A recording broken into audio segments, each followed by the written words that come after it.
कथा प्रारंभ होते सुनो वीर हनुमान, आसन आए विराजिए तेज पुण्य बलवान, सियावर रामचंद्र की जय। कल की कथा में श्री रामचंद्र जी ने धनुष को तोड़ दिया था और सभी लोग बड़े ही हर्षित हो गए थे। देवताएं भी फूल बरसाने लगे, बड़े खुशी से दुंदुभी बजाने लगे, अप्सराएं डांस करने लगी, क्योंकि शंकर का जो धनुष था वो जहाज के समान था और रामचंद्र जी की जो भुजाएं वो सागर के समान थी। टूटने से वो सारा समाज डूब गया, जो अज्ञानता के कारण अपने इस जहाज पर चढ़ा हुआ था, घमंड के जो जहाज पर चढ़ा हुआ था।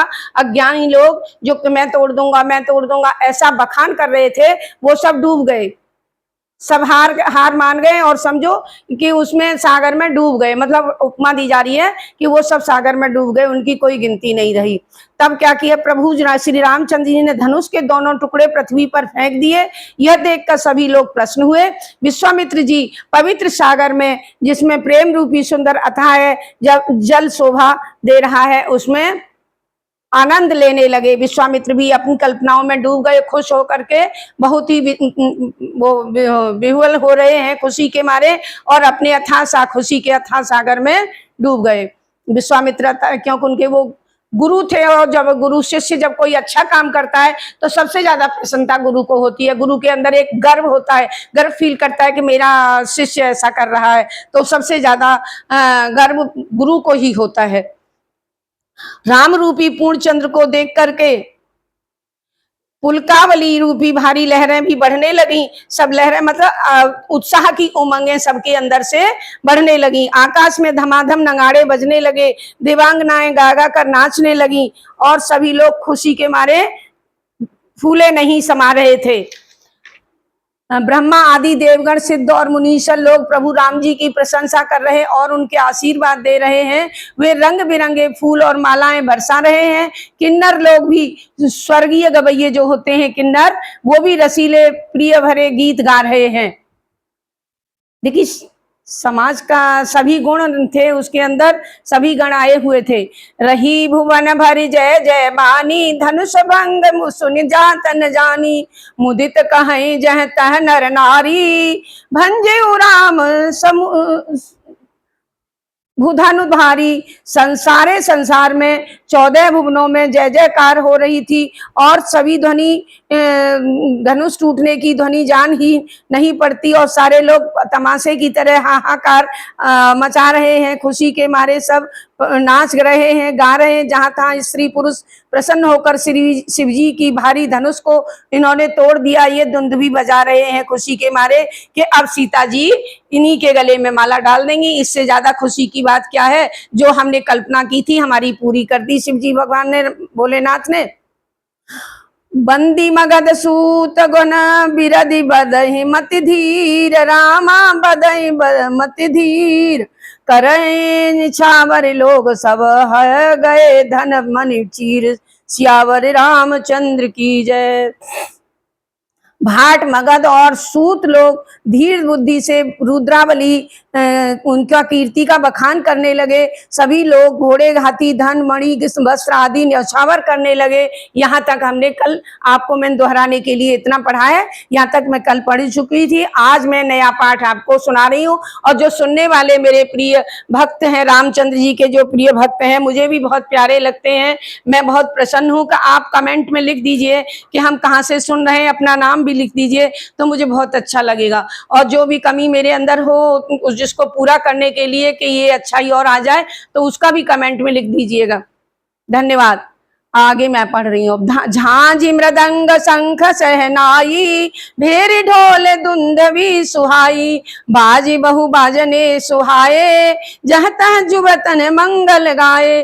झांझ मृदंग शंख सहनाई तो रही, ढोल और सुहावने नगाड़े आदि भांति भांति के सुहावने बज रहे हैं, और युवतियां जहां तहां मंगल गान कर रही हैं। सीखें सहित हरसी अति रानी, सुखत धान परा जनु पानी, जनक लहे सुख सोच बिहाई, पैरत थके जा था जनु पाई।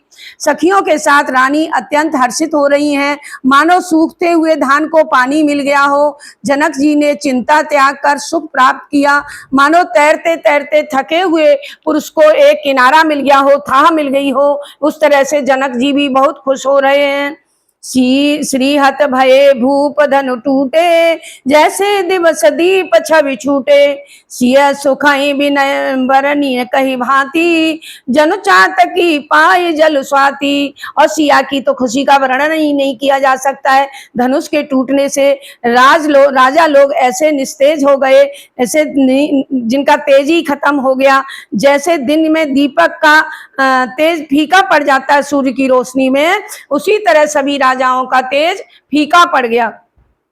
और सीता जी का सुख किस प्रकार वर्णन किया जाए, वे तो ऐसी प्रसन्न हुई जैसे चातकी स्वाति का जल पा करके संतुष्ट हो जाता है। उस तरह सीता जी धनुष के टूटने पर एकदम संतुष्ट हो गई। राम ही लखन बिलोकित कैसे, शशि चकोर किशोर कुजैसे। सतानंद तब आए सुदीना, सीता गमन राम पहि कीना। श्री राम जी को लक्ष्मण जी इस प्रकार देख रहे हैं जिस प्रकार चंद्रमा को चकोर का बच्चा देखता है। तब सतानंद जी ने आज्ञा दी और सीता जी श्री राम जी के समीप चली आई।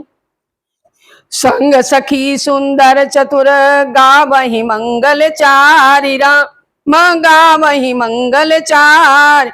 गवनी बाल मराल गति, सुषमा अंग अपार। सियावर रामचंद्र की जय, पवन सुत हनुमान की जय। साथ में रूपवती चतुर सखियां मंगलाचार के गीत गा रही हैं। सीता जी छोटी राजहंसिनी की चाल चलती हुई, उनके अंगों की शोभा का पारावार नहीं किया जा रहा है। सीता जी की लंबाई राम जी से काफी छोटी बताई गई है, कम बताई गई है, तो उनको कह रहा छोटी थी लेकिन राजहंसिनी की चाल चल रही थी। सखी अमाद्य सिय सोहत जैसे, छवि गण माध्य महा छवि जैसे। कर सरोज जयमाल सुहाई, विश्व विजय शोभा जई छाई। सखियों के बीच में सीता जी जैसी ही शोभित हो रही हैं जैसे बहुत सी छवियों के बीच में महाछवि, कोई सुंदर छवि हो। सीता जी के कर कमल में जयमाला शोभा दे रही है, उस पर मानो विश्व विजय की शोभा छहर रही हो, कि मानो उन्होंने कोई विश्व विजय प्राप्त कर ली हो, संसार पर विजय पाली हो, ऐसा उनको अनुभव हो रहा है। तनु संकोच मन परम उछाहू, गूढ़ प्रेम लख परे न काहू। जाए समीप राम छवि देखी, रही जन कुंवर चित्र अवरेखी। उनके शरीर में जो लज्जा है पर मन में बड़ी भारी उमंग है, उनके इस गुप्त प्रेम को कोई भी समझ नहीं पाता। समीप जाकर श्री राम जी की शोभा देखकर श्री राजकुमारी सीता जी लिखी हुई तस्वीर की तरह देखती हुई अचल रह गई। सीता राम जी की तरफ देखती हुई अटल और अचल रह गई और लटकाटक उसी को देखती रही कि वो लिखी हुई कोई तस्वीर है क्या। चतुर सखी लखी कहा बुझाई, परिराह बहु जयमाल सुहाई। सुनत जुगल कर माल उठाई, प्रेम विवश पहिराई न जाई। यह देखकर चतुर सखी ने समझा कर कहा कि श्री राम जी को सुहावनी जयमाला पहनाओ, खड़ी क्यों हो। वो अपनी सुधबुद्धि देख करके भूल गई तो सखियां याद दिला रही हैं कि तुम जयमाला पहनाने के लिए आई हो, जयमाला पहनाओ। सुनकर सीता जी ने दोनों हाथों से जयमाला उठाई, पर प्रेम के अधीन होने के कारण वह माला पहना ही नहीं पा रही हैं।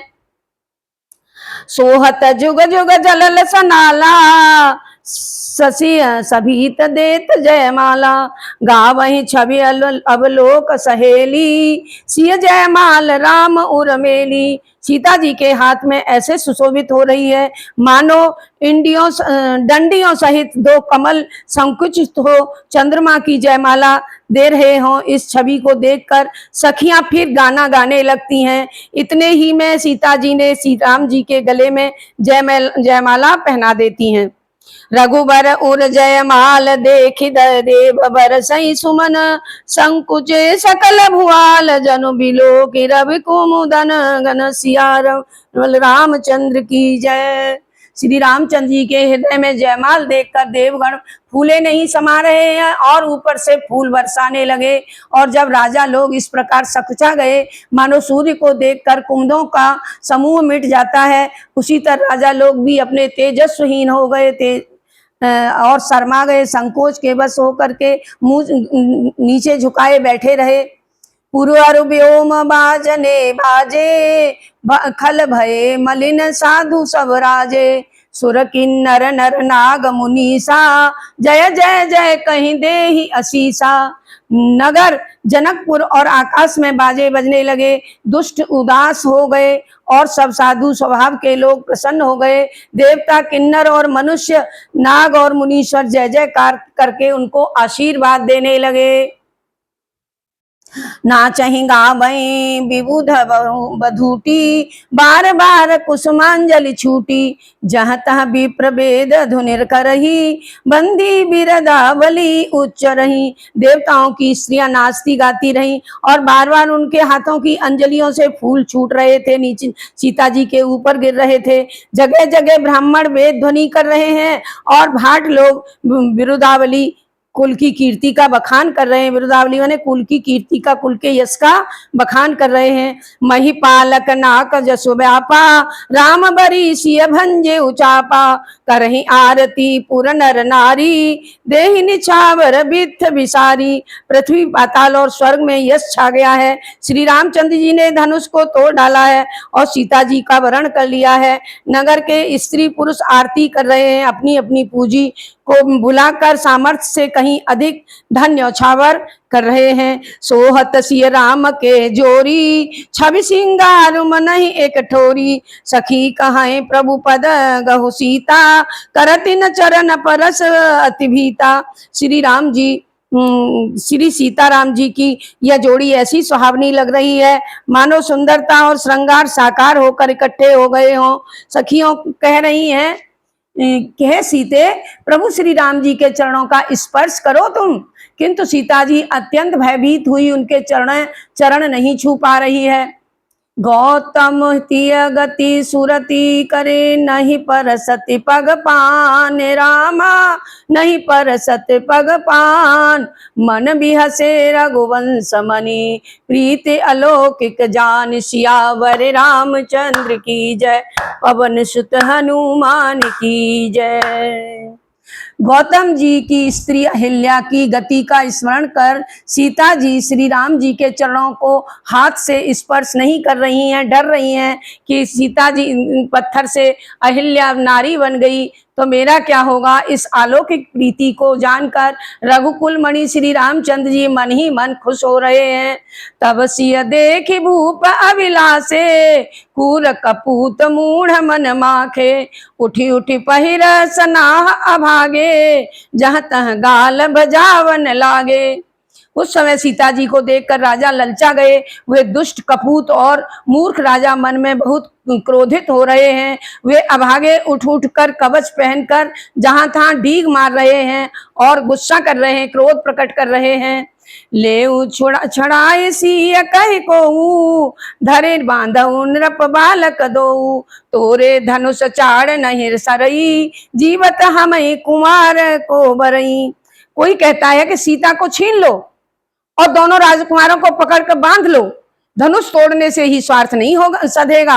हमको जीत ले, हमसे लड़ाई करें, तब जाने तब राजकुमारी को कौन वरण करेगा, देखते हैं, हमसे जीत के ले जाएं। ऐसे इसी तरह से क्रोधित होकर के सब एकत्र होकर लड़ने की राम जी से तैयारी कर रहे हैं। जो विदेह कछु करे सहाई, जीतहु समर सहित दो भाई। साधु भूप बोले मुनिवानी, राज समाज ही लाज लजानी। फिर कोई कहता है कि यदि राजा जनक कुछ सहायता करेंगे तो युद्ध में दोनों भाइयों के साथ उसे भी जीत लेंगे, राजा जनक को भी जीत लेंगे। ऐसे वचन सुनकर भले राजा बोले, इस निर्लज्ज समाज को देखकर तो लाज लज्जित हो जाएगी, तुमको लाज भी लज्जित हो जाएगी तुमको देख करके। तो बल प्रताप वीरता बढ़ाई, ना कपि ना कहीं संग सिंघाई। सोई सूरता के अब कहूँ पाई, अस बुद्धि तऊ विधि महु मसेलाई। अरे बल प्रताप वीरता बढ़ाई और नाक प्रतिष्ठा तो धनुष के साथ ही चली गई तुम्हारी, कि जब तुम धनुष नहीं तोड़ पाए, ना हिला पाए, ना उठा पाए, तो अब अपनी वीरता दिखा रहे हो। वही वीरता है कि अब कहीं से पा गए हो क्या, और कोई वीरता आ गई है तुम्हारे अंदर? तुम्हारी ऐसी बुद्धि, दुष्ट बुद्धि है, तभी तो विधाता ने तुम्हारे मूर्खों पर कालिख लगा दी है कि तुम्हें धनुष हिल तक नहीं पाया तुमसे। अब तुम अपनी वीरता दिखा रहे हो। देखहु राम ही नयन भरे तज ईर्षा मृदु को, रामा तज ईर्षा मृदु को, लखन रोष पावक प्रबल जान सलभ, जय रोष हो सियावर रामचंद्र की जय, पवन सुत हनुमान की जय। ईर्षा, घमंड और क्रोध त्याग कर नेत्र भरकर श्री राम जी को देख लो। लक्ष्मण जी की क्रोध रूपी प्रबल अग्नि में जानकर भी पतंगे मत बनो, जल जाओगे, भुन जाओगे पतंगे की तरह। बेनते अबले जिम चह कागू, जिमिस ससु चहे नाग अरि भागू, जिमि चह कुशल अकारण को ही, सब संपदा चहे शिव द्रोही। जैसे गरुड़ का भाग कौआ लेना चाहता है, सिंह का भाग खरगोश लेना चाहता है, अकारण क्रोध करने वाला, अपनी कुशलता, चाहे शिव जी से विरोध करने वाला हो, चाहे सारी संपत्तियां उसके पास हो, लेकिन वो उसकी चाह ऐसी है जैसे गरुड़ से कौए की चाह हो कि गरुड़ का भाग मैं खा लूं, कौआ सोचता है। जैसे सिंह का भाग खरगोश सोचता है कि मैं खा लूं, उसी तरह ये सीता के लिए दुष्ट लोग सोच रहे हैं कि धनुष जिसने तोड़ा है उस कोई जरूरी नहीं है वो पहले हमको जीते तब सीता को ले जाए। तो ये दुष्टायन को देखकर तो लज्जा भी लाज कर जाएगी। लोभ लो लुप कलर की रतिक चही, अकलंकता की कामी लही, हरिपद विमुख परम गति चाहा, तस तुम्हार लालुच नर नाहा। लोभी लालची सुंदर कीर्ति चाहे, कामी मनुष्य की निष्कलंकता चाहे तो क्या पा सकता है? जैसे श्री हरि के चरणों से विमुख मनुष्य परम गति मोक्ष चाहे तो राजाओं सीता के लिए तुम्हारा लालच वैसा ही है जैसा कामी पुरुष को निष्कलंकता चाहता है, कामी होते हुए भी सोचता है कि मैं निष्कलंक हूं, वैसा ही तुम्हारा चाह सीता के लिए है। कोलाहल सुनी सिय सकानी, सखी लवाए गई जहरानी, राम सुभाए चले गुर पाही, सिय स्नेह बरनत मन माही। यह कोलाहल सुनकर सीता जी डर गईं। तब सखियां उसे वहां से ले गईं जहां रानी सीता जी की माता थी, वहां पर लिवा कर ले गईं। श्री रामचंद्र जी सीता के प्रेम को मन ही मन सराहते हुए स्वाभाविक चाल से गुरुजी के पास चले गए। रानी सहित सोच बस सिया, अब धऊ विविध काह पकरनिया, भूप वचन सुनीत उत तकही, लखन राम डर बोलिक सकही। इधर रानियों सहित सीता जी की चिंता हुई कि न जाने विधाता अब क्या करने वाला है। अब ये राजाओं के वचन सुन सुन करके डरने लगी, कब कितना बड़ा युद्ध होगा, कितनी लड़ाई होगी, क्या होगा। वैसे लक्ष्मण जी इधर उधर ताकने लगे, किंतु श्री राम जी के डर के मारे वो कुछ बोल नहीं पा रहे थे।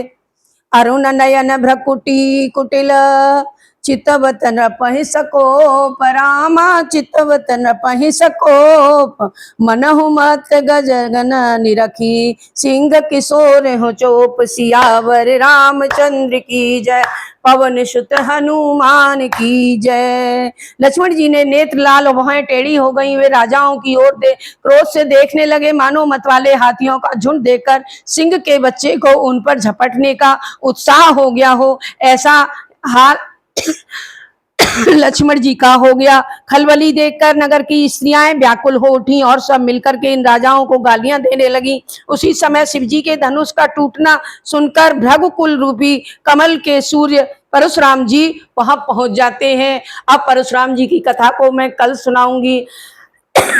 अब मैं यहाँ कथा का विश्राम यही लेती हूँ। आप सबके लिए मेरा बहुत बहुत नमन, सभी राम भक्तों को मेरा प्रणाम। हाँ, अभी हम हनुमान जी को विदा करते हैं। कथा विसर्जन होता है, सुनो वीर हनुमान, आसन जाए विराजिए, तेज पुण्य बलवान, सियावर रामचंद्र की जय। कथा को सुनने के लिए आप सभी लोग रोज नियमित सुनिए और अपना नाम भी लिख दीजिए, कहाँ से सुन रहे हो, कौन कौन सुन रहे हो, जिससे मुझे बड़ी खुशी होगी और मेरा उत्साह भी बढ़ेगा। और आप सब्सक्राइब और बेल आइकन भी दबाना मत भूलिएगा। जय जय सिया राम, जय सिया राम।